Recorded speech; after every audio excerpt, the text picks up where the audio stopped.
Oui, à toutes et à tous, c'est Thomas du site web rencontreddieu.com. Nous sommes donc le 28 juin 2015, 2 jours après cette série de terribles attentats, dont un en Isère, ici en France, avec plusieurs morts et une décapitation d'un homme, ainsi qu'un massacre sur une plage en Tunisie où plus de 38 personnes sont décédées. Donc ces attentats sont pour moi comme un élément déclencheur me poussant à intervenir, me poussant à faire cet audio d'une manière solennelle, d'une manière grave, devant ce qui est en train de se passer sous nos yeux.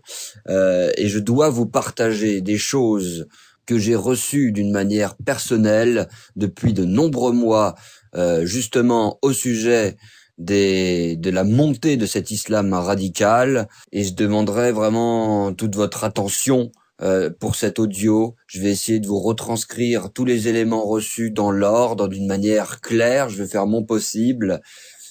Restez jusqu'au bout de cet audio, soyez attentifs pour que vous ayez vous aussi tous les éléments pour juger selon la vérité et pour agir en conséquence. Je tiens là, maintenant, à ouvrir une parenthèse et à faire une précision extrêmement importante pour éviter tout amalgame. Quand je parle de l'islam radical, quand je parle de l'État islamique, je ne mets absolument pas tous les musulmans dans le même panier. C'est une grande précision que je dois apporter. Il est évident que tous les musulmans ne sont pas à rapprocher avec ces barbares cruels qui ont encore montré de quoi ils sont capables ces derniers jours. Quand je parle de l'islam radical et de l'État islamique, je parle vraiment donc de cette frange extrême et cruelle de l'islam.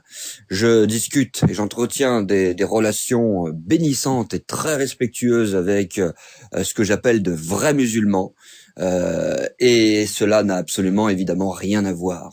Voilà, je ferme cette parenthèse. Ce qui s'est donc passé il y a 2 jours dans l'Isère, cet attentat et cette décapitation barbare avec une tête accrochée en plus sur un grillage par la suite avec cette signature macabre de l'État islamique, avec, il faut le préciser, une première en France. C'est la première fois qu'une personne est donc décapitée, car il s'agit ici précisément d'un signal extrêmement important qu'il faut vraiment prendre en considération. Concernant cet individu ayant donc décapité la personne en Isère, on peut pas dire qu'il s'agisse à coup sûr évidemment d'une personne qui fait partie du corps opérationnel de l'État islamique. Et d'après les derniers éléments de l'enquête, il peut s'agir d'une personne qui n'est pas forcément reliée à l'État islamique ou qui ferait partie de la partie logistique. Les seules choses que l'on sait, c'est qu'il est parti en Syrie et qu'il a quand même décapité une personne avec le même mode opératoire que l'État islamique, en prenant en plus une photo avec cette tête coupée, ce qu'on appelle le selfie, en prenant une photo et en l'envoyant apparemment donc en Syrie. Cette façon abominable de faire qui consiste à prendre une photo de soi-même avec la tête de la victime décapitée et de l'envoyer à des personnes est une méthodologie de l'État islamique. Donc on voit déjà là une certaine influence plus ou moins évidente et sachant qu'en plus en Syrie évidemment se trouve quand même bien implanté l'État islamique. Donc tous ces éléments sont très montrent qu'il y a une influence de toute façon évidente, même si la personne ne se revendiquerait pas forcément de l'État islamique, il y a une influence évidente. En tout cas, l'attentat effroyable sur la plage à Sousse en Tunisie, où il y a eu plus de 38 morts, je crois, là c'est clairement revendiqué directement par l'État islamique, et donc là c'est clairement on va dire même le corps opératoire de l'État islamique qui semble avoir agi dans cet attentat-là. Donc là, de toute façon, quand il arrive dans ces événements, on voit la main, la signature et l'influence évidente de l'État islamique d'une façon ou d'une autre. Quoi qu'il en soit, le problème de l'État islamique, c'est qu'il va encourager et motiver des individus isolés. On a vu les vidéos sur le conflit israélo-palestinien où les djihadistes du corps opératoire de l'État islamique donc envoie des recommandations à tous les pays en France, en Europe, à tous ceux qui peuvent agir de manière isolée et individuelle pour faire quelques carnages. Il les motive, il les invite, il les incite à cette violence-là. Il y a comme donc une influence évidente qui peut pousser des individus isolés comme cette personne en Isère à commettre des actes absolument barbares, calqués sur la méthodologie de l'État islamique. Et on sait que donc ce mode opératoire, un des modes opératoires de l'État islamique, c'est la décapitation. Et donc, quoi qu'en disent les médias, cet individu, en tout cas, a agi d'une manière qui est vraiment très similaire et avec des liens assez étonnants avec tout ce qui touche à l'État islamique. Ces choses constituent, et j'en suis absolument convaincu, un avertissement majeur, un avertissement solennel et grave, clair et précis, envoyé par le Seigneur pour nous avertir et pour nous mettre en garde sur ce qui est arrivé depuis de nombreux mois maintenant, et sur ce qui risque d'arriver de plus en plus par la suite. J'en viens maintenant au vif du sujet et je vais vous partager mon vécu, mon expérience personnelle, me permettant de venir vraiment mettre en garde chacun pour les temps à venir au sujet de cet islam radical qui a déjà largement fait des dégâts depuis énormément de temps et qui donc prend une ampleur considérable en cette période. Je vais donc vous partager ce que j'ai vécu précisément en date du 26 septembre 2014 en pleine nuit à 4 heures du matin. Je crois que ce que j'ai vécu cette nuit-là est, à cause de toutes les confirmations qu'il y a eu par la suite, je crois d'une manière totale et complète que cela vient de Dieu. Et encore une fois, à chacun d'éprouver les esprits, à chacun de retenir ce qui est bon, de rejeter ce qui est mauvais, et à chacun de tirer ses propres conclusions. Je vais me contenter de vous partager, je l'espère en détail, toutes ces choses-là pour que vous aussi, vous puissiez vraiment bien considérer la réalité de ces avertissements. À chacun d'en tirer ses propres conclusions. Je n'impose absolument rien, je ne fais que vous partager ce que je crois avoir reçu de l'Éternel, tout simplement. Alors, le 26 septembre 2014, qu'est-ce qui s'est passé? Tout simplement, en pleine nuit, à 4 heures du matin, je n'arrivais plus à dormir. J'étais réveillé sans pouvoir trouver le sommeil, sans pouvoir me recoucher.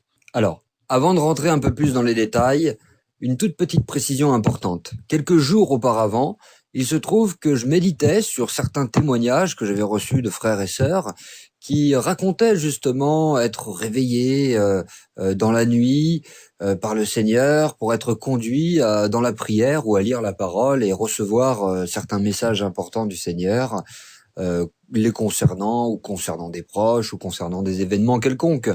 Réveillé par le Seigneur en pleine nuit pour recevoir un message.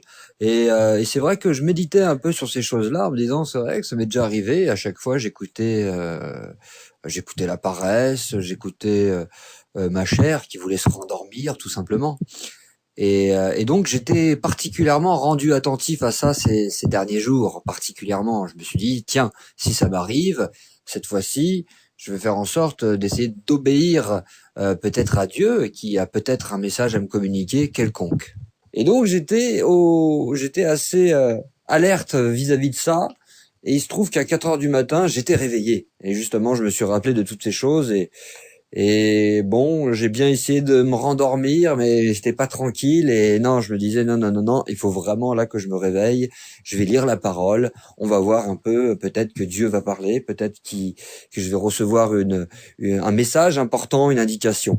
Et je me suis levé, effectivement, donc cette nuit du 26 septembre 2014. J'ai ouvert donc la Bible directement et j'ai été conduit rapidement au bout de quelques secondes, je dois dire, quand j'ai ouvert en Jérémie 41 et 42. Et je dois dire que les chapitres et les versets sur lesquels je suis tombé étaient absolument étonnants et même stupéfiants.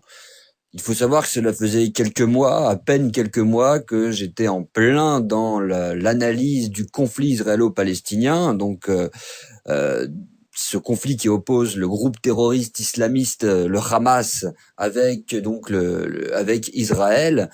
Je vous invite d'ailleurs à regarder la série qui comporte 8 parties, qui est sur le site web dans la rubrique Torah. Et j'étais en plein en train de découvrir cet islam radical et cet islam terrible, personnifié dans mes montages vidéo, dans les analyses que je faisais, personnifié donc par le Hamas à ce moment-là. Et donc depuis quelques mois, j'étais en train d'être sur ces sujets où je me rendais compte, je dis donc il y a vraiment un sacré, je rentrais dans les profondeurs de ce groupe terroriste qui est le Hamas, et je découvrais vraiment des choses absolument horribles les concernant. Et donc j'étais un peu dans j'étais un peu versé déjà dans ces choses-là, on va dire, de cet islam radical. qui en vérité n'est constitué que de terroristes, que de criminels sans cœur, sans foi ni loi, qui se déguisent derrière l'habit de la religion, derrière l'islam, pour assouvir finalement pour assouvir les mauvais penchants, les mauvais désirs cruels de leur cœur. Et un peu comme finalement faisait le catholicisme à l'époque de l'Inquisition, qui se servait donc de la Bible, qui se servait de la religion pour assouvir les instincts les plus bas, la cruauté des cœurs la plus basse, la plus vile, en torturant de manière abominable des milliers, des dizaines de milliers de personnes sous couvert de religion et c'est absolument horrible. Et c'est le même esprit finalement qui est aujourd'hui dans cet islam radical. Il a juste changé de visage, mais ça reste la même chose. Et donc, ce 26 septembre 2014 à 4 heures du matin, je tombe sur Jérémie 41, 42. Je vous lis donc le début, et le début m'a vraiment fortement interpellé. Voilà donc comment commence le début du chapitre 41 que j'ai lu donc ce jour-là à 4 heures du matin. Au 7e mois, Ishmaël. Je vais m'arrêter à ce début de premier verset dans lequel il y a, vous le verrez, beaucoup de choses. Dans la Bible, Ishmaël représente donc le peuple arabo-musulman. D'ailleurs, le monde arabo-musulman n'a aucun problème pour le reconnaître.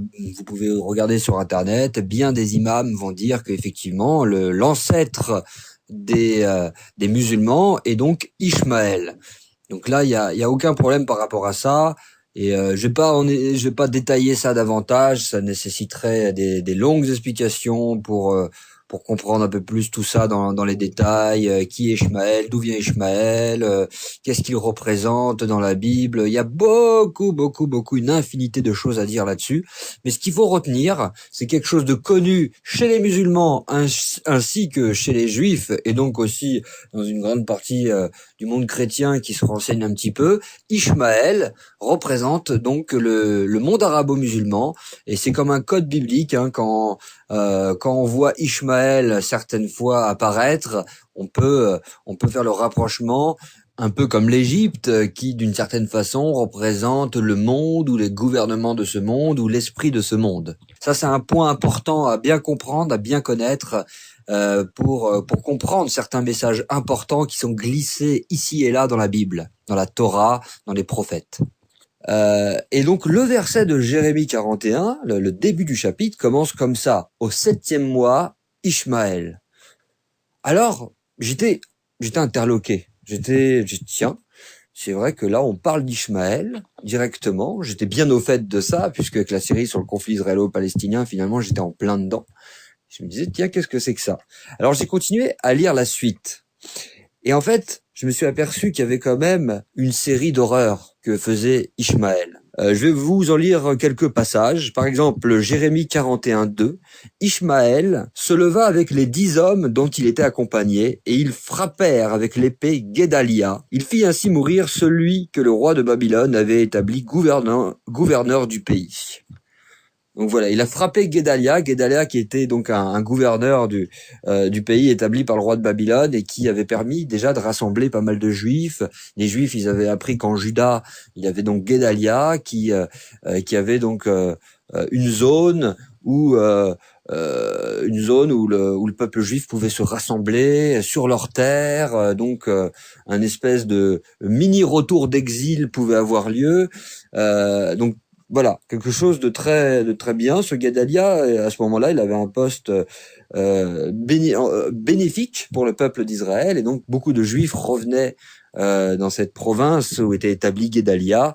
Et donc Ishmaël, on voit dans ce verset-là qu'il fit mourir donc Guédalia en le frappant par l'épée. Ensuite, au verset 3, on voit Ishmaël tua encore tous les Juifs qui étaient auprès de Guédalia et les Chaldéens qui se trouvaient là, les gens de guerre. Donc là, on voit que ça continue. Ishmaël, il tue, après avoir tué Guédalia, il tue tous les Juifs qui étaient à ses côtés. Ensuite, ça continue. Au verset 7, Jérémie 41:7, on voit que Ishmaël tua 80 personnes donc du peuple de Dieu. Ishmaël, fils de Netania, les égorgea et les jeta dans la citerne. Notez bien, les égorgea. Donc, on voit bien que Ishmaël se sert de l'épée, frappe par l'épée et égorge, coupe, tranche des têtes. Donc, qui est vraiment la signature de l'État islamique, hein, on le sait. On l'a encore vu dans les tristes événements de ces derniers jours. Et donc, là, j'étais vraiment interpellé en voyant cette violence finalement d'Ishmaël qui tue littéralement le peuple de Dieu et qui l'égorge. Hein, il y a vraiment cet aspect d'égorgement qui revient régulièrement. Bon, j'ai donc arrêté ma lecture. J'ai prié le Seigneur et bon, je suis resté avec ces choses-là dans ma tête en me disant tiens, c'est très interpellant de tomber vraiment précisément à 4 heures du matin sur ce passage qui commence par Ishmaël au 7e mois, et on voit une série de carnages finalement perpétrés par Ishmaël. Et là, j'étais vraiment interloqué, interpellé, et je me suis couché avec ça. Je me suis couché avec ça, avec cette forte pensée qu'Ishmaël, dans les temps à venir, allait probablement faire parler de lui, allait prendre de l'ampleur, et que ça allait se traduire donc par une montée de cet islam radical. Et voilà que le lendemain, au petit matin, de bonne heure, avant d'aller travailler, comme j'ai pour habitude de faire, j'allume la télé, je me mets sur BFM TV en coupant le son et en regardant un peu les inscriptions, les petites news qui défilent en bas de l'écran, et ce qui me permet d'avoir tout simplement chaque jour un œil attentif sur l'information globale véhiculée par les médias. Et donc là, il se trouve qu'en ayant allumé BFM TV ce matin-là, je tombe précisément directement, la première image, c'était à la une, ça parlait de l'État islamique et du djihad, de l'État islamique, des horreurs perpétrées en Syrie, à droite, à gauche. Alors, sur BFM TV, j'avais jamais vu ça un matin. On en parlait, c'est quelque chose de connu, on en parlait, mais ça faisait pas la une. Là, ça faisait la une. Alors, je ne sais plus pour quelle raison, mais je me rappelle, ça m'avait choqué, puisque je venais juste de tomber sur ce passage d'Ishmaël à 4 heures du matin, et directement, donc le matin, je vois à la une l'État islamique, le djihad et les horreurs qu'ils font. Et là, waouh, ça m'avait interpellé. Je me suis dit tiens, pile poil après avoir eu cette lecture, qu'est-ce que ça signifie, comme si vraiment là il y avait comme une confirmation. Une autre confirmation que je trouve absolument extraordinaire, c'est tout simplement que le 26 septembre 2014, mes amis, il faut savoir que dans le calendrier biblique juif, le 26 septembre 2014, nous étions précisément au 7e mois dans le calendrier juif. Au tout début du 7e mois, je précise, au tout début. Et voici que le passage que j'ai reçu en Jérémie 41 à 4 heures du matin commence précisément comme cela, au 7e mois Ishmaël. Rien que ça en soi, nous avons déjà ici quelque chose d'énorme. Être levé à 4 heures du matin, prendre la parole au hasard entre guillemets, tomber sur le début du verset qui dit au 7e mois Ishmaël, se réveiller le lendemain, se rendre compte effectivement on est précisément dans le calendrier biblique juif au 7e mois, au début du 7e mois, et tomber en plus sur un événement qui fait la une et qui fait parler d'Ishmaël comme jamais auparavant. Et je n'avais absolument aucune connaissance du mois dans lequel on se trouvait dans le calendrier biblique juif. Ça, je ne le savais pas. Je sais même pas d'ailleurs qu'est-ce qui m'a poussé à vérifier cette chose-là. J'ai été poussé par je ne sais quel biais à vérifier, mais on était au quel mois finalement quand j'ai reçu ça. Et on était au pile poil au début de ce 7e mois. Donc ça m'a vraiment fortement interpellé. Et pour moi là, c'était quasiment c'était définitif. C'était vraiment le Seigneur a parlé. Le Seigneur a voulu avertir Ishmaël. Attention, il est en train de monter et c'est le début là de quelque chose de grave qui est en train de se passer avec Ishmaël, donc avec cet islam radical, hein, je précise bien, cet islam radical qui va se propager de plus en plus. Donc je fais une petite parenthèse pour ceux qui ne le sauraient pas. Il faut savoir que l'État islamique est vraiment très récent. Finalement, bon, ça a commencé en arrière-coulisses à partir de 2006, mais l'État islamique a proclamé donc l'instauration du califat le 29 juin 2014. Ça, c'est important à savoir. Donc, c'est très récent. Donc, moi, quand j'ai reçu cette date, ce passage de Jérémie 41 en septembre 2014, on était quelques mois après la déclaration officielle de l'instauration d'un califat par l'État islamique le 29 juin 2014. Et ce califat évidemment, qu'est-ce que c'est? Bah, ça vise donc à étendre considérablement de manière toujours plus grande un empire musulman basé donc sur un islam radical. Et quelle radicalité! Il suffit de voir les horreurs qu'ils commettent pour voir que c'est très radical, effectivement. Donc ça, c'est important à savoir, ce califat. Ce califat, donc proclamation d'un califat, comme s'ils avaient trouvé un successeur du prophète de l'islam, qu'ils le reconnaissent comme étant un successeur valable, et même si il y a beaucoup de mouvements musulmans qui ne le reconnaissent pas forcément, mais toute une partie qui le reconnaît, et donc il vise à étendre l'empire musulman et effectivement, donc comme vous le savez, à tuer, à éliminer tous les infidèles par des méthodes les plus cruelles. Donc ça, c'est quelque chose qu'il faut savoir. Et moi, j'ignorais en fait toutes ces choses-là, hein. Vraiment, j'étais très très loin quand j'ai commencé la série sur le conflit israélo-palestinien aux alentours de juillet-août 2014. J'étais à 1000 lieues de tout ça. Je ne connaissais absolument pas ces choses-là. Encore une fois, j'étais juste en train de découvrir le Hamas, découvrir vraiment les horreurs qu'ils font en Palestine et dont les médias se gardent bien de parler. Mais donc voilà, j'ignorais toutes ces choses-là. Et il se trouve que le 26 septembre 2014, quand j'ai reçu ces paroles de Jérémie 41-42, c'était comme pour moi un signal d'alarme venant directement d'en haut, qui disait, ah voilà, attention, l'État islamique, Ismaël, cet islam radical va prendre de l'ampleur et va être quelque chose de majeur, qui va s'étendre de plus en plus et qui va faire régner la terreur finalement dans une partie du monde, voire dans le monde entier.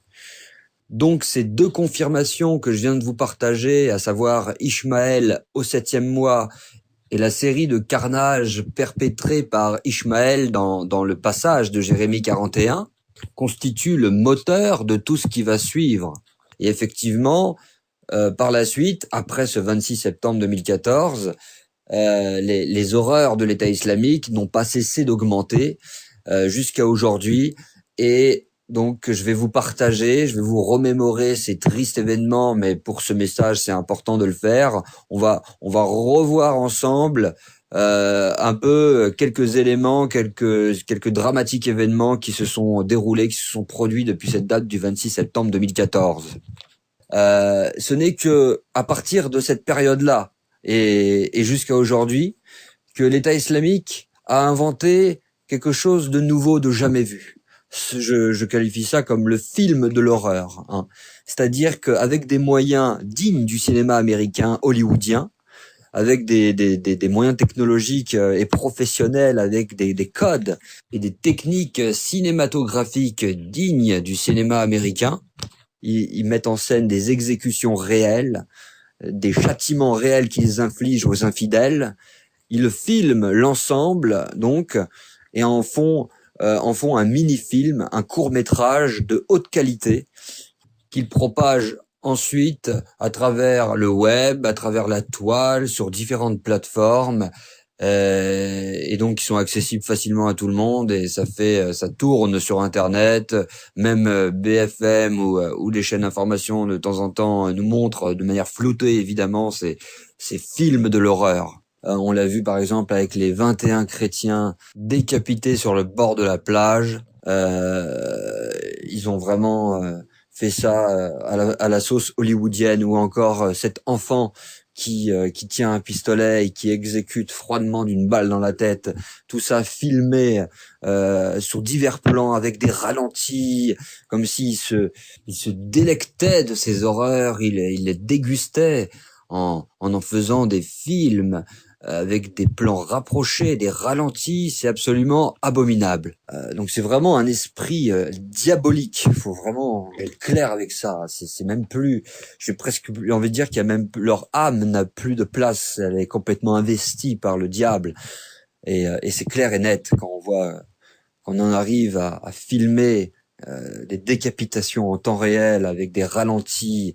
Enfin, c'est absolument horrible. On a vu dernièrement pareil, ils ont mis plusieurs personnes habillées en orange dans une cage. Cette cage, ils l'ont descendue dans l'eau pour les noyer lentement. Une cage qui a été submergée dans l'eau avec des caméras amphibies mises dans l'eau évidemment, et qui filmaient l'agonie pendant plusieurs minutes de ces personnes en train de mourir noyées dans cette cage, absolument abominable. Alors je vais faire un bref récapitulatif de quelques événements tragiques de ces dernières années. On a tellement tendance à oublier les horreurs qui ont été commises et ce n'est pas bon. Il faut pas oublier, il faut bien rester alerte. Donc on va faire un petit récapitulatif parmi des centaines et des milliers de news qu'il y a à ce sujet et qu'on peut trouver facilement sur Google et ailleurs. On va revoir ça ensemble pour bien qu'on soit conscient de quoi on parle. Donc, par exemple, le 9 août 2014, on voit l'État islamique décapite systématiquement beaucoup d'enfants, des chrétiens, un grand nombre de décapitations en direct, absolument abominable. On voit quoi encore? On a le 18 août 2014, le génocide des minorités en Irak, l'horreur totale en vidéo, film édité par l'État islamique qui perpétue des massacres des Kurdes. On a le 3 septembre 2014, journaliste décapité, comment l'État islamique utilise l'horreur. L'organisation djihadiste filme et diffuse ses exactions pour mieux provoquer l'Occident et attirer les combattants du monde entier. Qu'est-ce qu'on a encore? Le 4 septembre 2014, par exemple, on voit sur Arte même, les djihadistes de l'État islamique enchaînent mise en ligne sur mise en ligne de vidéos glorifiant leurs mouvements et montrant qu'aucune horreur ne les arrêtera. Qu'est-ce qu'on a dans La Dépêche, le 15 septembre 2014? On voit un troisième otage a été décapité par l'État islamique. Donc une escalade de l'horreur. Donc on voit bien par rapport au verset de Jérémie 41 que j'avais reçu à 4 heures du matin, ce 26 septembre 2014, où ça parlait d'Ishmaël qui égorgeait précisément. Donc on voit bien que c'est toujours les mêmes choses. Par exemple, le 24 septembre 2014, la décapitation, la macabre méthode de l'État islamique, avec donc sur LCI qui titre donc la première fois qu'un assassinat fait l'objet d'une mise en scène aussi horrible. Donc on voit bien que même LCI, toutes les chaînes d'information sont vraiment au fait et au courant de toutes ces abominations. Qu'est-ce qu'on voit encore? Le 15 octobre 2014, en Libye, l'État islamique tisse sa toile à un rythme effarant. Des chrétiens décapités, ça n'arrête pas. Ça n'arrête pas. Qu'est-ce qu'on a encore? Le 28 octobre 2014, l'État islamique torture ses otages civils pour humilier leur patrie avant de les décapiter. Le New York Times publiait dans son édition du 25 octobre un reportage sur les tortures infligées aux États par les djihadistes de l'État islamique. On a le 16 novembre, l'État islamique surenchérit dans l'horreur. Donc là, on voit, par rapport à ce qui a été dit tout à l'heure, on voit qu'effectivement, ça n'a de cesse d'augmenter, de s'amplifier, d'aller d'horreur en horreur. C'est quelque chose d'inédit qui est en train de se passer. Jamais on a vu ce genre de choses. En plus, toujours filmé avec des moyens toujours plus perfectionnés, avec des moyens toujours plus développés. C'est vraiment terrible. Donc, le 16 novembre, l'État islamique qui surenchérit. Alors, qu'est-ce qu'on peut lire dans l'international? L'État islamique publie la vidéo de l'égorgement collectif d'une vingtaine de soldats syriens et revendique l'exécution par le même procédé d'un otage.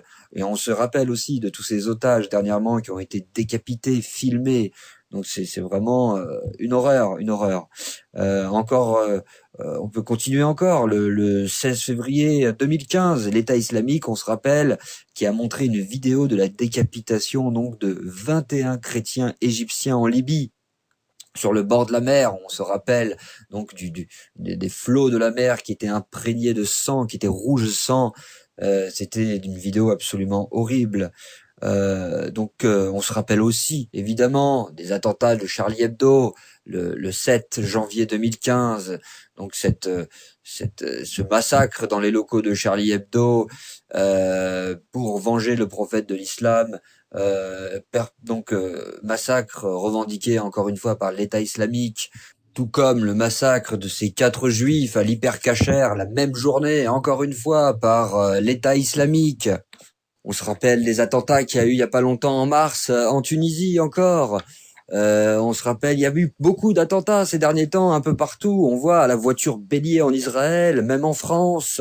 En Australie, on a vu, ça n'a pas arrêté ces derniers temps. Hein. C'était quand même, il y a eu une montée en flèche et là, et ça continue. Là, ce fameux 26 juin où on a vu carrément donc la décapitation par l'État islamique sur le territoire français. Donc là, ça se rapproche, ça s'étend, ça vient de plus en plus. Et ce carnage littéralement, ce bain de sang, ce carnage sur la plage où là, carrément, les touristes ont été fusillés à bout portant, 38 morts. Enfin, c'est vraiment abominable ce qui se passe. Et je sais pas si les gens le voient, mais je sais pas s'ils en tirent les conclusions qui s'imposent. Donc, on voit toutes ces horreurs qui n'ont eu de cesse d'augmenter ces derniers temps. Faut pas l'oublier. Donc voilà, ça c'est des choses concrètes et véritables qui ne font que confirmer ce que j'ai reçu de manière forte ce 26 septembre 2014. Les prophéties s'accomplissent. Et quand je parle de prophéties, évidemment, je parle de prophéties bibliques, mais je pense aussi aux prophéties faites par les sages d'Israël il y a des milliers d'années. Dans d'autres audios, j'ai montré que effectivement, il y a des milliers d'années, les sages d'Israël, en se basant uniquement sur les textes de la Torah et des prophètes, ont prédit de manière précise des événements pour la fin des temps qui se sont accomplis, qui se sont produits.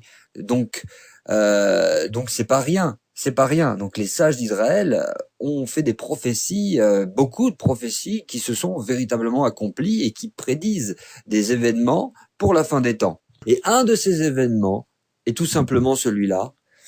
J'en parle dans la série sur le conflit israélo-palestinien également. Un de ces événements est de dire que à la fin des temps, Ishmaël fera régner la terreur dans le monde entier. Ça, c'est une des prophéties. Ishmaël va vraiment jouer un rôle capital.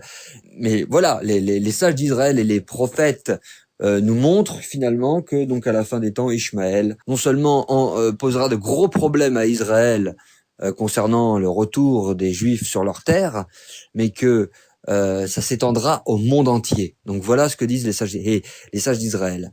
Et force est de constater que cela se produit, mes amis. Force est de constater qu'on le voit. Et je vous le dis, depuis le 26 septembre 2014, depuis que j'ai reçu les paroles de Jérémie 41 au 7e mois Ishmaël et la série de carnage que j'ai lu dans l'Écriture, tout s'est accompli par la suite. Donc c'était pas quelque chose de mon imagination, hein. C'était pas quelque chose qui sortait de mon imagination, tiens, il va se passer ça. Non, c'est quelque chose que j'ai reçu et qui s'est accompli par la suite. C'est indiscutable, c'est véritable et vérifiable. J'insiste parce que depuis cette date, les horreurs se sont amplifiées, ont augmenté en intensité, en fréquence, et je prends la peine de vous expliquer toutes ces choses-là pour bien que chacun soit alerte et conscient de ce qui est en train de se passer. Et pourquoi j'en reviens à faire cet audio particulièrement en cette période devant vous tous? Eh ben, c'est à cause de ce qui s'est passé le 26 juin et que je vais vous expliquer un peu plus en détail. Ce 26 juin au matin, je suis sorti de chez moi pour me rendre chez un ami. Entre chez moi et le métro, il y a à peu près 5 minutes de marche. Pendant ma marche, j'étais en train de prier dans mon cœur, je pensais au Seigneur, je priais, et précisément 20 mètres avant d'arriver à la station de métro, avant de prendre le petit magazine que distribue tous les matins ce jeune homme, et je me faisais cette prière, donc 20 mètres à peu près avant de saisir le magazine. D'un seul coup, j'avais une pensée pour l'État islamique et les horreurs qu'il faisait. Je priais donc par rapport à cet islam radical que je voyais aller grandissant et par rapport à certains messages que Dieu m'avait donnés. C'était donc ce genre de prière que je me faisais juste avant de saisir le magazine que me tendait le jeune homme à l'entrée de la bouche de métro. Quand j'ai saisi le magazine, quelle surprise! J'ai en grosse page, c'est jamais arrivé je trouvais ça même gonflé et osé. En grosse page de couverture, en première de couverture, il y avait donc un homme décapité. C'était un dessin, une peinture de Louis XVI en fait, décapité avec sa tête qu'il tenait dans ses mains. C'était donc la couverture de ce magazine Metro News. Et là, ça m'a fait comme un choc. Ça parle Ça parle de la décapitation, c'est la méthode utilisée par l'État islamique. Ça m'a fortement interpellé et j'ai comme ressenti comme un signal fort du Seigneur en disant attention, ça s'approche, ça vient de pire en pire. On commence à être dans des temps très difficiles. Il va falloir vraiment s'accrocher, suivre la voie de Dieu et vraiment se préparer à affronter des temps très difficiles et dans lesquels l'État islamique jouera un rôle. Alors je ne sais pas de quelle façon, de quelle manière, mais en tout cas dans lequel l'État islamique jouera un rôle et tout cet islam radical jouera un rôle important. Et donc, quand j'ai vu cette photo, cette image qui était vraiment moche de ce Louis XVI décapité, ça m'a vraiment, vraiment interpellé. Au point que j'ai même envoyé directement ce matin-là, dans les alentours de 9 heures, j'ai envoyé directement un petit mail avec mon téléphone à mon frère avec la photo de ce Louis XVI décapité en pleine couverture en lui disant que j'étais pile poil en train de prier à ce sujet avant même de saisir le magazine et je pensais à toutes ces choses-là et voilà que donc cette décapitation sur le journal me renvoyait encore une fois à toutes ces choses-là et me renvoyait encore une fois à ce que j'ai reçu le 26 septembre 2014, cette fameuse nuit à 4 heures du matin où Ishmaël égorgeait et ça me renvoyait à ces choses-là. Je me disais c'est comme un signal fort que le Seigneur est en train de donner. Et quelle ne fut pas ma mauvaise surprise, j'ai envie de dire, une surprise très macabre, j'ai envie de dire, d'apprendre en milieu de journée, comme vous le savez tous, cette décapitation en plein territoire français signé de l'État islamique. Le jour même où j'ai reçu ce magazine avec une tête décapitée et où, comme par hasard, entre guillemets, 20 mètres avant, 20 secondes avant, j'étais en train de prier à ce sujet. Je vois le magazine avec une tête décapitée, suivi dans la même journée de la première décapitation sur le territoire français, suivi, comme vous le savez, en plus de ce carnage sur les plages, sur les plages de Tunisie.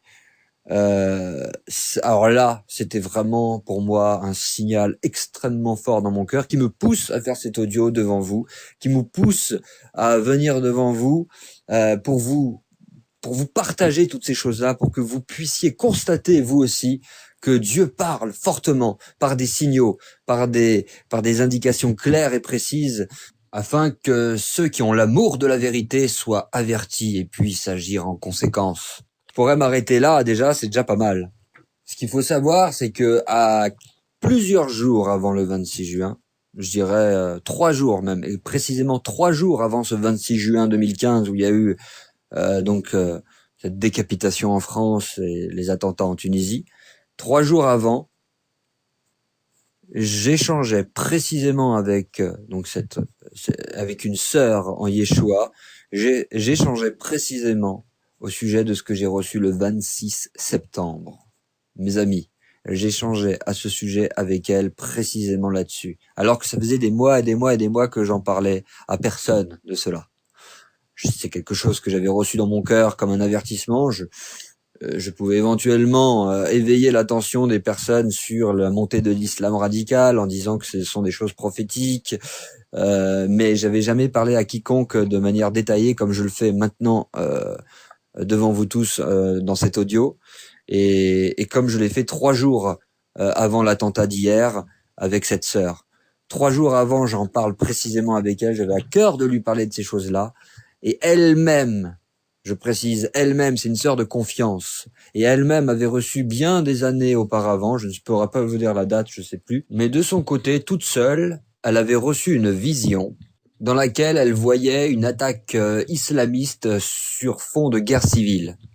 Et voilà que 3 jours plus tard, après notre discussion au sujet donc d'Ishmaël, de sa vision qu'elle a reçue, ainsi que de ce que j'ai moi-même reçu le 26 septembre 2014, la décapitation, première décapitation sur le territoire français a lieu. Le même jour où est distribué ce magazine avec la tête de Louis XVI décapitée. Donc c'est vraiment un signal extrêmement fort à prendre en considération. Il faut se rappeler d'une chose qui est très importante, c'est qu'après la décapitation réelle du roi Louis XVI, il s'en est suivi une période extrêmement sombre de l'histoire de la France, une période obscure, noire, pleine de violence et de terreur, avec des décapitations en masse. C'est quelque chose qu'il est très très très important de souligner. Et effectivement, cette tête coupée de Louis XVI en première, à la une d'un magazine distribué à des millions de personnes, le 26 juin 2015, le jour même où la première décapitation effectuée avec cette même méthodologie que l'État islamique, et le tout sur le sol français. Le 26 juin, alors que j'avais reçu l'avertissement au niveau d'Ismaël et des massacres, le 26 septembre, précisément 9 mois jour pour jour plus tard, après le 26 septembre, on arrive le 26 juin, la même date, et nous avons affaire effectivement à Ismaël qui égorge exactement comme reçu ce 26 septembre. Sachant que, évidemment, dans le monde juif, apparemment, ça c'est quelque chose que je ne savais pas, le chiffre 26 est un chiffre qui alerte, et à chaque fois qu'un juif tombe sur ce type de chiffre, le 26, qui est la valeur numérique donc du nom de Dieu, du tétragramme de Dieu, à chaque fois qu'un juif tombe sur ce signe, il est normalement très en alerte et très éveillé, comme si Dieu voulait lui communiquer quelque chose de fort. Et effectivement, vous voyez que non seulement j'ai reçu Ishmaël qui faisait des carnages dans ce texte biblique le 26 septembre à 4 heures du matin, mais en plus le 26 juin, et entre-temps il s'est passé énormément effectivement de carnage d'Ishmaël, et le 26 juin on arrive à cette première décapitation, égorgement sur le territoire français, avec ce magazine qui montre Louis XVI décapité. Donc vraiment une accumulation de signes absolument incroyable. Mes amis, le hasard n'existe pas. Si vous ne voyez pas maintenant clairement les signaux d'alarme clairs que Dieu est en train d'envoyer pour avertir, si vous ne voulez pas les voir, alors vous les verrez jamais. Ce sont des signaux prophétiques absolument clairs que Dieu envoie pour nous avertir de ce qui est en train de se passer, de ce qui est en train d'arriver. Un signal prophétique qu'il faut vraiment, vraiment, vraiment prendre en compte. Comme il est écrit dans les psaumes, heureux le peuple qui entend, qui connaît le son de la trompette. Et là aussi, il faut reconnaître le son de la trompette prophétique, la trompette spirituelle qui sonne dans les cœurs pour nous avertir vraiment, et pour vraiment qu'on puisse se préparer et agir en conséquence. Donc voilà, c'était un signal extrêmement fort, et qui a été suivi le jour même de cette décapitation concrète sur le territoire français. Alors quel signal absolument fort, un signal fort envoyé à tout le monde, comme pour nous dire attention, là on est en train de rentrer dans une période dure où la terreur et la peur va s'installer de plus en plus dans le cœur des hommes, parce que effectivement on a affaire à des gens qui sont ingérables, incontrôlables. On ne peut pas savoir ce qu'ils vont faire. Ils sont nombreux, répartis un peu partout dans chaque pays, et c'est impossible à prévoir. Quelqu'un qui d'un seul coup déraille dans son cerveau et décide de rejoindre cet islam radical, et qui d'un seul coup n'importe où, une terrasse de café, une plage en pleine ville, décide d'ouvrir le feu, de tuer tout un tas de personnes, ou de kidnapper des gens, de les décapiter, tout un tas de choses. On peut s'imaginer n'importe quoi. Donc ça crée une terreur dans le cœur des gens. Ça crée quelque chose d'horrible dans la conscience, qui, sans Dieu, devient de plus en plus difficile à gérer, sans non seulement Dieu pour assurer la paix, la sécurité dans le cœur, mais aussi pour que sa protection demeure. Ça devient très très très dur, et ce n'est que le triste retour de boomerang finalement d'une France qui a rejeté Dieu, de tout un tas de lois iniques et absolument impies et mauvaises qui ont été votées, qui sont acceptées par la population. Et finalement, comme dit la sagesse juive, j'aime beaucoup, elle dit: regarde ta punition et tu comprendras d'où vient ta faute. Et quand on commence à voir des têtes coupées, c'est tout simplement que on a perdu la tête, véritablement. Et je trouve ça assez fort, parce que c'est vrai que quand on commence à banaliser la faute, alors le mal, la terreur, se banalise aussi. Et c'est ici une loi spirituelle inviolable. On récolte ce que l'on sème. Celui qui sème du mal récoltera du mal. Voilà, on assiste à ça de plus en plus. Et donc ça devient invivable, ne serait-ce qu'au niveau de la conscience. Si on n'est pas avec Dieu, ça devient ingérable. La panique, la peur, et ça devient la folie. Mais ce n'est que le triste retour de boomerang, j'ai envie de dire, du comportement des Français en général, et même du monde en général, puisque ça va se répandre dans le monde entier, cette chose-là. Et ce n'est que le triste retour du boomerang d'un peuple, si je m'attarde que sur le pays de la France, par exemple. Regardez ce qui se passe, regardez les lois iniques qui se passent dans tous les sens. L'adultère qui est proclamé en public. J'ai fait une vidéo là-dessus sur le site web, allez voir, sur Glidden, le site Glidden, qui, encore il y a pas longtemps, je voyais des affiches, encore pas plus tard que hier, je voyais des affiches, une nouvelle campagne de publicité géante dans Paris, où clairement annoncé dans les métros, vous savez que les affiches géantes de 4 mètres sur 3 mètres, Glidden, le premier site de rencontre extra-conjugale créé par des femmes. Trompez votre mari en toute sécurité, en toute confiance. Et c'est affiché partout. Et que dire de cette application pour smartphone que j'ai vue qui faisait un double page dans un magazine papier que j'ai vu pas plus tard qu'aujourd'hui même.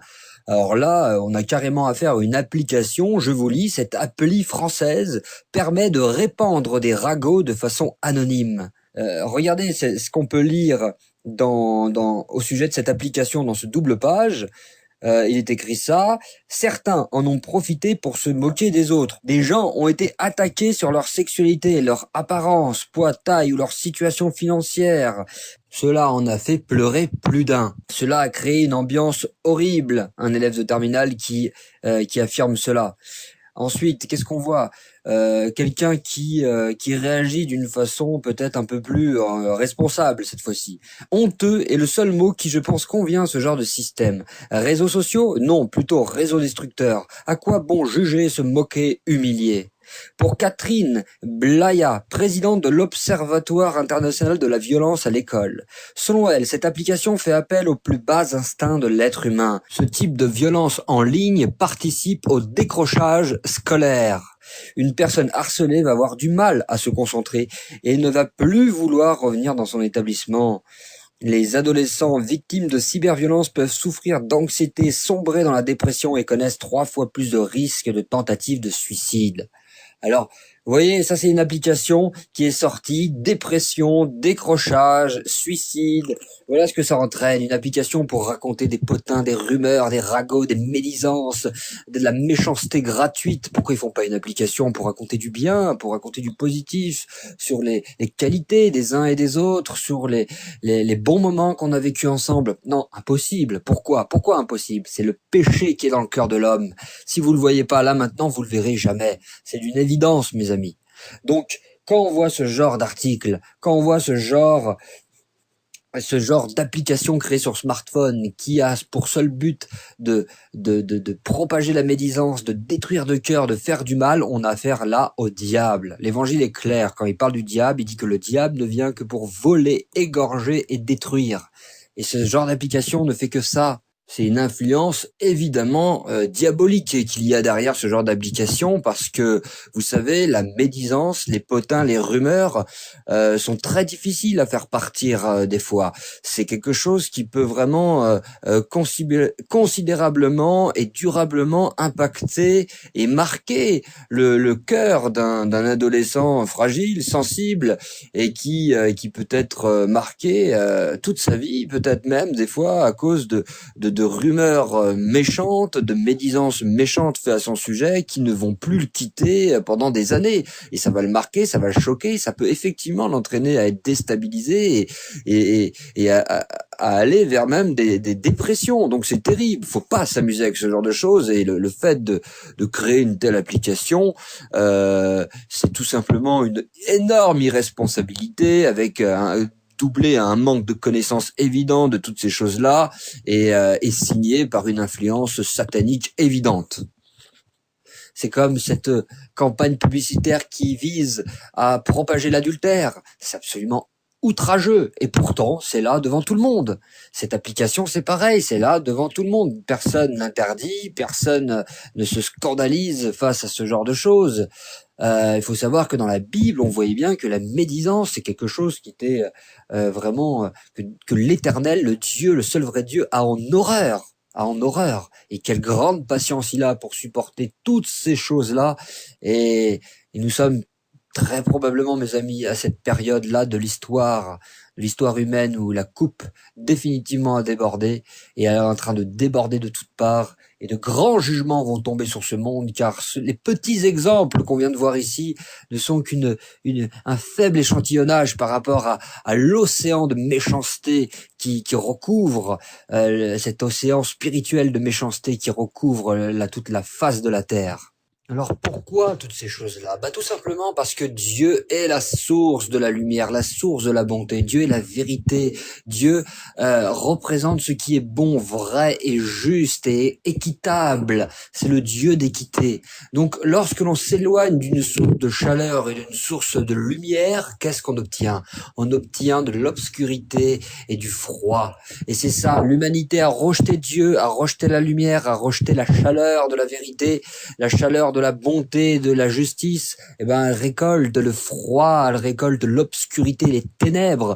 Et c'est exactement ce qu'on voit, une jeunesse élevée sans Dieu, toute une génération d'adultes élevés sans Dieu, et ça crée ce genre de choses. Ça crée une immoralité affligeante. Les discussions à la radio, à la télé, tout le temps remplies d'impudicité, d'immoralité, les gens qui deviennent de plus en plus insensibles à leurs prochains, à la recherche du profit, l'égoïsme, l'hypocrisie, l'orgueil, le terrible orgueil de la part d'une jeunesse complètement déconnectée de la vérité, qui chacun se prend pour des petits dieux, alors qu'un microbe suffit pour terrasser n'importe lequel, le plus costaud de tous les hommes, un microbe peut en venir à bout.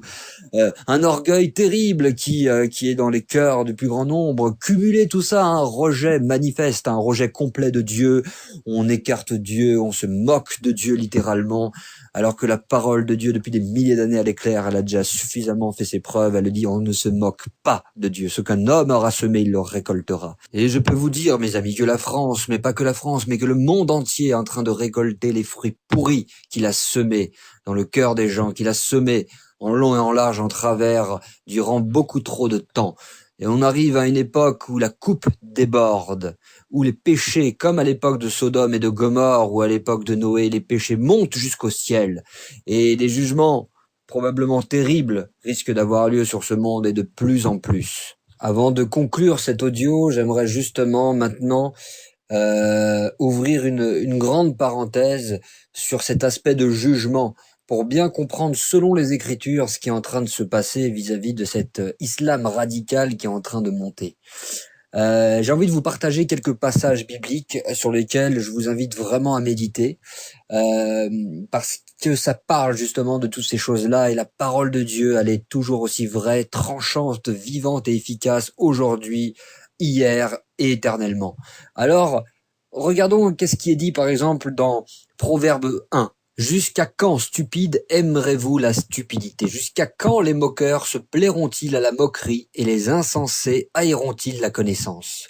Revenez pour écouter mes réprimandes. Voici que je répandrai sur vous mon esprit, je vous ferai connaître mes paroles.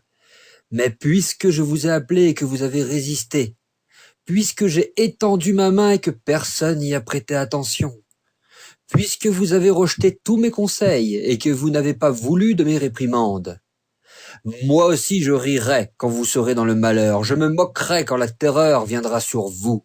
Quand la terreur viendra sur vous comme une tempête et que le malheur viendra sur vous comme un tourbillon, quand la détresse et l'angoisse viendront sur vous, alors ils m'appelleront et je ne répondrai pas.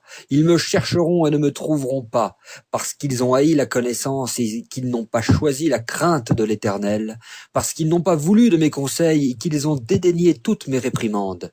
Ils se nourriront du fruit de leur conduite et se rassasieront de leurs propres conseils, car l'égarement des stupides les tue et l'insouciance des insensés les perd. On voit bien ici que dans ce passage de Proverbe extrêmement puissant, on voit bien que que Dieu n'a de cesse de tendre sa main en disant venez, écoutez mes conseils, écoutez, recevez la connaissance, je vous offre de l'eau vive, je vous offre de la connaissance, je vous offre de l'amour, je vous offre de marcher dans des bons sentiers. Mais le monde, la France, les autres pays, la majorité du monde a choisi de rejeter cela. Et donc, comme il est dit dans les proverbes, parce qu'ils n'ont pas voulu de mes conseils, qu'ils ont dédaigné toutes mes réprimandes, eh ben, ils se nourriront du fruit de leur conduite et se rassasieront de leurs propres conseils. Et c'est ce qui arrive. Et c'est ce qui arrive. Le monde est lentement mais sûrement en train de se nourrir de ses propres conseils et de sa propre conduite. Il en mange les fruits pourris. C'est ce qui se passe. Alors, ça, c'est une première chose. C'est un peu l'aspect de on récolte ce qu'on sème. Maintenant, pour comprendre la place vraiment de l'islam radical, intégriste, cet islam cruel, méchant et abominable, regardons bien une façon de procéder de l'Éternel dans Ésaïe 10. On a un très bon exemple. Et pour ça, je vais m'appuyer sur une petite étude que j'avais faite il y a quelque temps, justement à l'occasion de l'attentat de Charlie Hebdo, justement. Je vais vous lire un petit passage de cette étude et qui justement parle de ces choses-là. Alors, je commence la lecture. Si Dieu utilise des individus quelconques comme instruments de sa colère, ici de potentiels djihadistes, il ne justifie certainement pas les auteurs de cet acte barbare, qui ont d'ailleurs eux aussi reçu le juste salaire de leurs crimes tout en conservant leur libre arbitre. Mystère des mystères. Dieu utilise parfois la méchanceté des pécheurs comme instrument de sa colère en la dirigeant vers ceux qu'il désire châtier. Dieu excite l'esprit des pécheurs qu'il veut utiliser, ainsi que l'Écriture nous le montre au sujet de l'Assyrien, qui aujourd'hui représenterait cette partie de l'islam intégriste. Là, je vous lis Ésaïe 10, un passage d'Ésaïe 10. Malheur à l'Assyrien, verge de ma colère. Donc on voit que là, l'Éternel parle de l'Assyrien comme étant la verge de sa colère. La verge dans sa main, c'est l'instrument de ma fureur. Je l'ai lâché contre une nation impie, je l'ai fait marcher contre le peuple de mon courroux, pour qu'il se livre au pillage et fasse du butin, pour qu'il le foule aux pieds comme la boue des rues. Mais quand le Seigneur aura accompli toute son œuvre, sur la montagne de Sion et à Jérusalem, je punirai le roi d'Assyrie pour le fruit de son cœur orgueilleux et pour l'arrogance de ses regards hautains. Donc là, ce passage est clair. On voit bien que l'Éternel utilise l'Assyrien comme un instrument de sa colère. Il lâche littéralement toute la colère de l'Assyrien, il la permet temporairement, il la dirige contre la nation impie qui pêche contre l'Éternel. Et la France, par exemple, et tous ces pays du monde entier qui ont largement rejeté Dieu, sont justement en train de commencer à récolter ces fruits-là. Donc, là, on a un parfait exemple de ce procédé. Voilà, je vais vous citer un autre exemple. Un autre exemple que nous avons, il me semble, en Jérémie 51. Dieu utilise Babylone pour châtier les péchés d'Israël. Donc n'oublions pas que dans la Bible, quand on voit des exemples, des histoires comme cela, qui sont des histoires vraies évidemment, ce sont des modèles qui se reproduisent, qui se répètent dans toutes les générations à différents niveaux avec toutes les nuances qui vont avec, mais c'est toujours des choses qui se répètent. Il n'y a rien dans la Bible qui ne se répète pas, qui ne trouve pas un accomplissement dans notre vécu, dans notre époque. C'est bien pour ça qu'on dit que la parole de Dieu est éternelle. C'est qu'elle est valable hier, aujourd'hui, éternellement. C'est quelque chose de vrai continuellement. C'est pour ça que régulièrement, il est important de lire la Bible et de bien comprendre les messages, les enseignements que Dieu nous donne à travers les Écritures. Donc là, regardons comment justement, quand Israël avait péché beaucoup trop, qu'est-ce que Dieu a fait? Il a utilisé Babylone comme instrument de sa colère. Alors, je vous lis le passage. Donc là, Dieu parle de Babylone. Tu as été pour moi un marteau, un instrument de guerre. Par toi, j'ai brisé le cheval et son cavalier. Par toi, j'ai brisé le char et celui qui était dessus. Par toi, j'ai brisé l'homme et la femme. Par toi, j'ai brisé le vieillard et l'enfant. Par toi, j'ai brisé le jeune homme et la jeune fille. Par toi, j'ai brisé le berger et son troupeau. Par toi, j'ai brisé le laboureur et ses bœufs. Par toi, j'ai brisé les gouverneurs et les chefs. Donc là, on voit encore, comme la Syrie, on voit que l'Éternel utilise une nation impie, une nation méchante, qui est là, en l'occurrence, par exemple, Babylone, pour châtier les péchés de tel ou tel peuple. Voilà, j'aimerais juste terminer maintenant cette parenthèse concernant les jugements de Dieu sur Ésaïe 13, où une fois de plus, on voit l'Éternel utiliser une nation comme instrument de jugement, exactement comme l'Éternel est en train de faire actuellement avec l'État islamique, qui est très très très très probablement, à coup sûr même, un instrument de jugement dans les mains de l'Éternel. Regardons Ésaïe 13. Donc ça commence au verset 4. L'Éternel des armées passe en revue l'armée sur le pied de guerre. Ils viennent d'un pays lointain, du bout des cieux. L'Éternel et les instruments de sa fureur vont causer des douleurs à tout le pays. Vous pouvez constater le parallèle qu'on peut faire avec cet islam radical qui jette de plus en plus la terreur dans les cœurs et qui prend de l'ampleur et qui augmente. Donc je reprends la lecture. Lamentez-vous, car le jour de l'Éternel est proche, il vient comme un ravage du Tout-Puissant. C'est pourquoi toutes les mains s'affaiblissent et le cœur manque à tout homme. Ils sont frappés d'épouvante, les spasmes et les douleurs les saisissent. Voici le jour de l'Éternel qui arrive, jour cruel, jour de courroux et d'ardente colère, qui réduira la terre en désolation, qui en exterminera les pécheurs. Je punirai le monde pour sa méchanceté et les méchants pour leurs fautes. Je ferai cesser l'orgueil des présomptueux et je rabaisserai l'arrogance des tyrans. Voilà. Donc, à travers tous ces passages, on a vu clairement que l'Éternel utilise donc des divers moyens pour châtier et juger les nations, et notamment un de ces moyens est d'utiliser une nation méchante et impie et pécheresse et de la lâcher littéralement comme on lâche les chiens, de la lâcher vers tous ceux qui font le mal et tous les pécheurs. Et aujourd'hui, mes amis, aujourd'hui, aussi triste que cela soit, quand on regarde l'état de la France, de l'Europe, de tous les pays, d'énormément de pays, je dirais, tout le monde a complètement jeté la loi de l'Éternel derrière son dos. Tout le monde est complètement nage littéralement dans l'impiété. Tout le monde a des pensées iniques. Si on pouvait regarder les pensées de chaque personne, on serait outré, chacun se retrouverait honteux. Les personnes sont dans la médisance continuellement, une hypocrisie qui va en grandissant. Les gens, ils sont dans la convoitise, dans l'envie, dans la jalousie, dans la haine, dans la méchanceté, toutes sortes de choses mauvaises.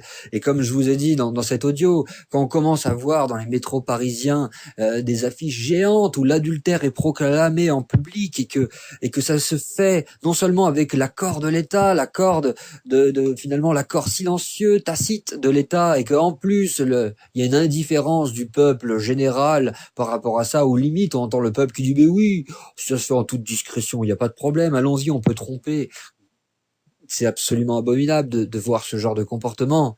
Et même, ne parlons pas aux États-Unis, ne parlons pas dans plein de pays où le laisser-aller, la débauche, la méchanceté augmente de toutes parts, de toutes parts.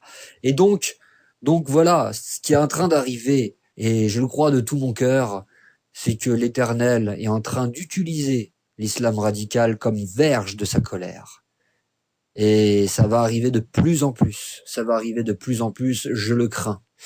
Et le seul remède, la seule protection, c'est d'être pleinement du côté de l'Éternel, pleinement dans la foi en Yeshua le Messie, pleinement dans la mise en pratique de sa parole et dans la repentance, dans une attitude de repentance, de se placer devant Dieu et de dire je cesse de faire le mal, j'arrête, je m'avoue vaincu devant toi, Dieu, je sais que je suis un pécheur, je sais que je ne mérite pas le ciel, je sais que je ne peux pas faire le bien de moi-même, mais je m'appuie sur ta grâce parce qu'il est écrit dans ta parole que ma grâce te suffit, car ma puissance s'accomplit dans ta faiblesse. Il suffit de croire et de se repentir et de croire en Dieu, de croire que Yeshua le Messie est venu justement payer le prix de nos fautes. Il suffit de croire en cette œuvre merveilleuse et de croire de tout son cœur et de suivre Dieu et sa parole. Et là, l'Éternel nous promet une chose, c'est qu'il nous préservera de ce qui arrive. Il nous préservera parce que l'Éternel ne réserve pas sa colère à ceux qui lui appartiennent. Ça, c'est quelque chose qu'il faut bien comprendre. Donc, il faut se mettre en règle avec Dieu, mes amis.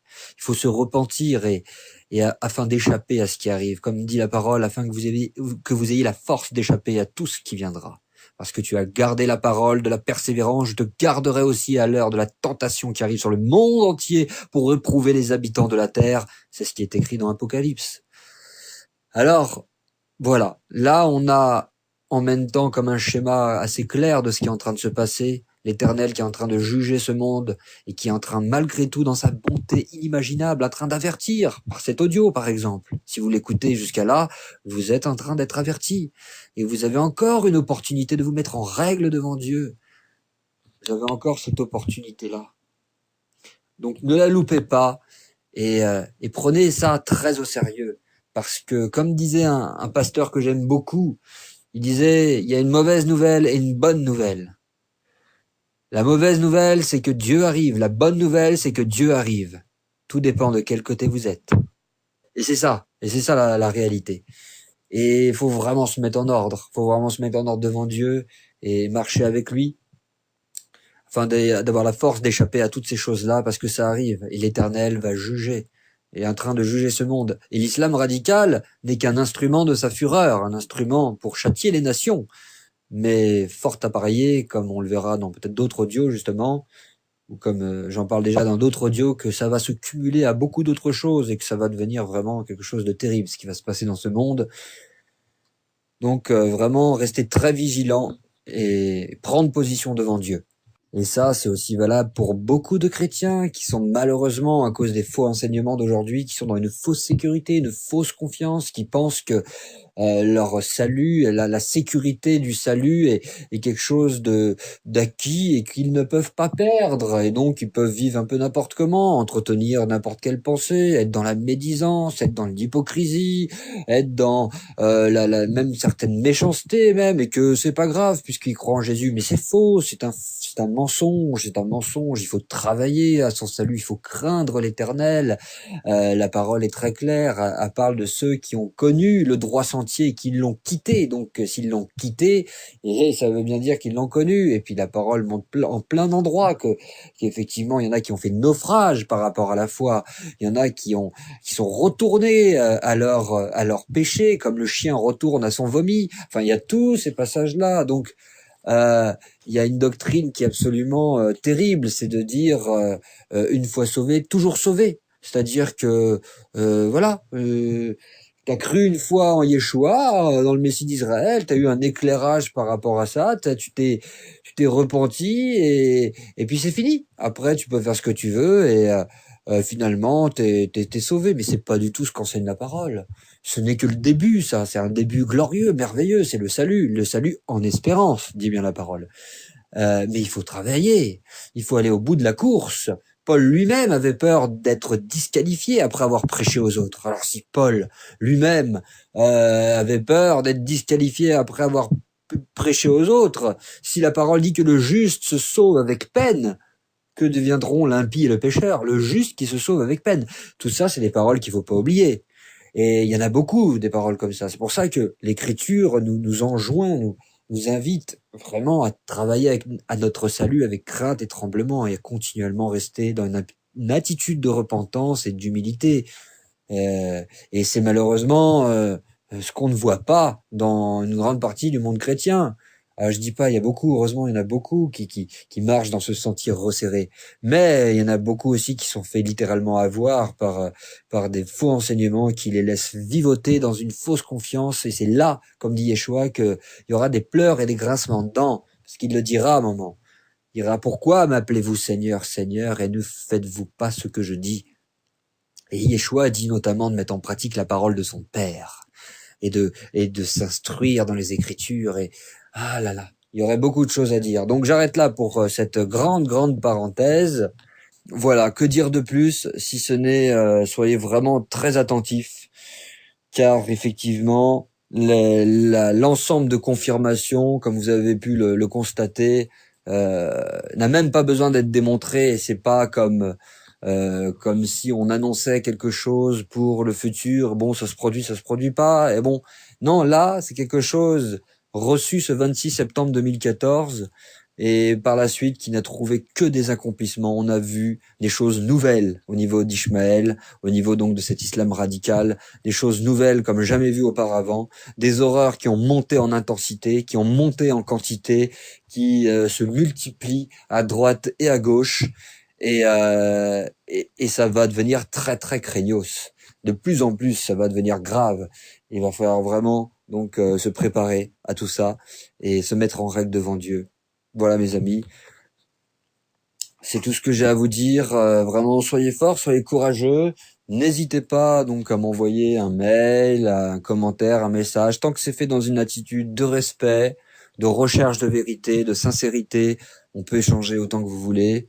J'essaye d'être le plus réactif possible. C'est pas toujours facile avec tout ce qu'il y a à gérer, à faire à droite et à gauche, mais en tout cas, échangeons dans la paix, dans la sérénité, et surtout gardons confiance en Dieu, parce que Dieu, il est évident que ses promesses sont véritables. Il est un bouclier pour ceux qui placent leur foi en lui, un refuge au temps de la détresse, et il est capable de protéger et d'entourer de ses ailes, d'entourer de sa protection ceux qui le craignent et ceux qui marchent fidèlement dans ses voies, dans ses commandements. Quand bien même on passerait par quelques montagnes russes, ça c'est sûr, mais il a promis de nous protéger, d'être là avec nous. C'est vraiment un Dieu de promesses, un Dieu de fidélité que nous avons là, et si nous-mêmes on est dans cette attitude, vraiment, j'insiste là-dessus, vraiment, cette attitude d'humilité devant lui et devant les autres, comme dit la parole, comme dit Paul dans l'épître aux Philippiens, ne faites rien par esprit de parti ou par vaine gloire, mais que l'humilité vous fasse regarder les autres comme étant au-dessus de vous-même. Alors c'est quand même quelque chose d'extraordinaire, ça. Combien de fois n'avons-nous pas regardé de haut des gens qui sont peut-être plus faibles dans la foi que nous, ou qui sont plus jeunes dans la foi que nous, alors que non. Paul dit ici, regardez les autres comme étant au-dessus de vous-même. Quelque chose qu'on devrait méditer. C'est important. Et cette humilité, si on l'avait devant Dieu et devant tous ceux qui nous entourent, eh bien, croyez-moi, les choses iraient beaucoup mieux. Que personne ne se considère sage à ses propres yeux, c'est ce que dit aussi la parole. Soyons humbles et sachons d'où on vient. Comme a dit un frère, j'aime beaucoup ce frère, j'aime beaucoup ce qu'il a dit. Il a dit, Seigneur, je ne suis pas digne d'être appelé ton fils. Mais c'est par grâce que je le suis quand même. C'est par grâce tout ça. C'est par grâce. À partir du moment où on est dans cette attitude de repentance, dans cette attitude de vouloir mettre en pratique la parole selon la lumière que Dieu nous envoie, selon notre compréhension à chacun, sans écouter donc tout ce qui est mauvais, malsain de ce monde, en se sanctifiant, en suivant, en essayant de garder, de trouver cet équilibre. C'est pas pour rien que le chemin est resserré, effectivement. Vivre dans ce monde tout en vivant la Torah de Dieu, c'est quelque chose qui n'est pas facile, c'est sûr. Mais combien c'est bénissant et combien Dieu voit ceux qui font des efforts pour marcher dans ce chemin resserré, et dans la foi en Yeshua, Dieu fait des merveilles, c'est absolument évident. Voilà mes frères et sœurs, j'arrête là cet audio, je crois que j'en ai vraiment assez dit. Donc soyez forts, soyez courageux, vraiment priez Dieu, cherchez-le, lisez sa parole, mettez-la en pratique, et finalement c'est des clés, hein. Croyez évidemment de tout votre cœur à Yeshua, recevez ces paroles dans vos cœurs, méditez-les, mettez-les en pratique. Les paroles du Messie Yeshua sont des paroles de vie, des paroles, des fleuves d'eau vive qui nous libèrent, qui nous délivrent. Et il nous renvoie, Yeshua lui-même, à la Torah, à la saine doctrine, tout comme Paul. Donc vraiment, ne méprisons pas évidemment les textes de l'ancienne alliance qui sont absolument capitaux. Paul y fait tout le temps référence, Yeshua il fait tout le temps référence, c'est la base. Yeshua dans le désert contre le diable, par 3 fois il répond uniquement par la Torah. Et c'est comme ça qu'il a réussi à détruire le diable, à vaincre le diable, à faire fuir le diable. Il a répondu uniquement et seulement par la Torah. Il est écrit. Eh oui, donc c'est vraiment la Torah, c'est une arme puissante, c'est ça, l'épée de l'esprit. C'est vraiment la Torah de Dieu dans nos cœurs. Et Et comme dit Jean, jeunes gens, vous êtes forts. Pourquoi? Pourquoi il le dit, Jean? Jeunes gens, vous êtes forts. Pourquoi? Parce que la parole de Dieu demeure en vous. Donc voilà, on voit bien quelle est notre force. L'Éternel sera notre force. Et soyons attentifs à sa voix, à son esprit, et évidemment, soyons remplis de sa parole. C'est ça qui nous aidera à discerner le vrai du faux et à bâtir sa maison, sa vie sur un rocher, sur un roc inébranlable, le roc de la parole de Dieu qui nous aidera à résister à toutes les tempêtes, quelles qu'elles soient. Et c'est vrai que dans ces temps particuliers dans lesquels nous sommes, ce genre de signal que Dieu envoie à beaucoup de monde par l'intermédiaire de cet audio par exemple et par l'intermédiaire de bien d'autres sources encore, c'est encore un signe de la bonté de Dieu qui invite véritablement le plus de monde possible à réformer ses voies, à se repentir, à croire dans l'évangile, à croire dans le sauveur du monde, le Messie Yeshua, qui est venu sur cette terre il y a plus de 2000 ans et qui revient bientôt. Et c'est lui qui nous sauve. C'est lui le seul vrai sauveur. Donc je vous invite vraiment, si vous ne connaissez pas Dieu, à lire les évangiles. Je vous invite vraiment à aller sur la rubrique Bonne Nouvelle du site rencontreddieu.com et à aller aussi à la rubrique Témoignages et voyez par vous-même les merveilles de Dieu et son message puissant pour sauver, pour assurer le salut de l'âme de quiconque croit. Donc c'est très important, soyez attentifs à ce qui se passe. Soyez attentifs à ce qui se passe. Voilà mes amis, cette fois c'est la bonne, je vous laisse. Une bonne continuation à tous et je vous dis à bientôt pour un prochain audio.